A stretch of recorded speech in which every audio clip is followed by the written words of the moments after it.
மற்றும் ஒரு அண்மைச் செய்தி. கும்மிடிப்பூண்டியில் 3 வயது குழந்தை பாலியல் வன்கொடுமைக்கு உள்ளாக்கப்பட்டு முட்புதரில் வீசப்பட்ட சம்பவம் அதிர்ச்சியளிப்பதாக கனிமொழி கண்டனம் தெரிவித்திருக்கிறார்.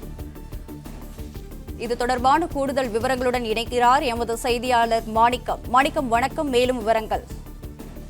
திமுக துணை பொதுச் செயலாளர் தூத்துக்குடி நாடாளுமன்ற உறுப்பினர் கனிமொழி கருணாநிதி அவர்கள் கும்மிடிப்பூண்டியில 3 வயது குழந்தைக்கு ஏற்பட்ட அந்த பாலியல் வன்புணர்வு தொடர்பான ஒரு கண்டன அறிக்கையை பதிவு செய்திருக்கிறார்.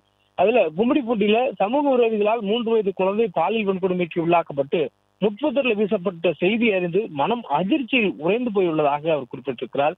மேலும் பெண்கள் அனைவரும் தங்களையும் தங்கள் குழந்தைகளையும் பத்திரமாக பார்த்துக் கொள்ளுங்கள் என அவர் கேட்டுக் கொண்டிருக்கிறார்.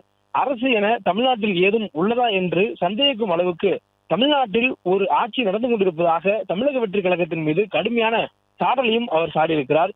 பொறுப்பு என்னும் சொல்லுக்கு பொருள் தெரியாதவர்கள் நடத்தும் ஆட்சியில் பொதுமக்களே தங்களின் பாதுகாப்பை உறுதி செய்து கொள்வதை தவிர வேறு என்ன செய்ய முடியும் என்ற கையேறு நிலையில் தமிழ்நாடு இருப்பதாக கனிமொழி கருணாநிதி அவருடைய அந்த பதிவுல வேதனையும் தெரிவித்திருக்கிறார். தொடர்ந்து தமிழக வெற்றி கழகத்துடைய அரசுல பெண்களுக்கு எதிரான குற்றங்கள் தொடர்ந்து அதிகரித்து வருவதை சுட்டிக்காட்டும் விதத்துல அவருடைய இந்த சமூக வலைதள பதிவு என்பது வெளிப்பட்டிருக்கிறது.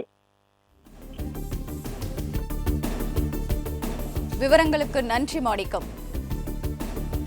பிளே ஸ்டோர் மற்றும் ஆப் ஸ்டோரில் இருந்து பாலிமர் செயலியை QR கோடு மூலம் பதிவிறக்கம் செய்யுங்கள்.